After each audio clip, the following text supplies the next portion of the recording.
So I rarely tell my clients to keep their backs rounded. I always say keep your head up and your chest up. But this is one exercise that I'm going to tell you to just drop to the floor and keep your back rounded. Now, we don't necessarily need to use weights for this exercise. In fact, when you first try it, I want you to not use weights at all, just so you can get an understanding of how the hamstring and the thigh bicep actually work. So the first thing you do is you actually keep your feet completely together. And this is one of the few exercises that you're actually going to let your feet, your knees lock out. You're just going to touch your toes. Old school gym class stuff. Drop to the floor and touch your toes, okay? If you can. Just let your body dangle in a relaxed position. And instead of pulling up, right, I want you to actually pull your pelvis forward.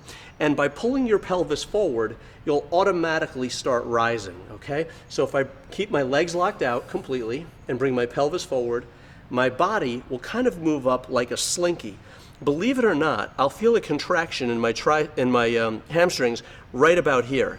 I drop back down, and all I do is pull my pelvis forward, and I will feel an unbelievable contraction in my hamstrings right about here. If I pull up too much, then I might start feeling it in my lower back. But there's a sweet spot between the bottom and about 3 or 4 inches right here. Now, if you want to try this with weights, you can, but I suggest you try it without weights first.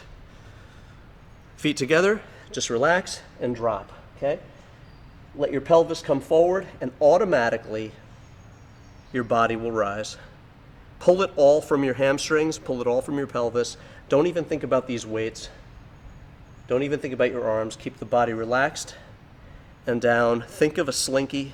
Come up. You're going to feel an amazing contraction right about where the weights come over the knees, and then you come back down nice and slow.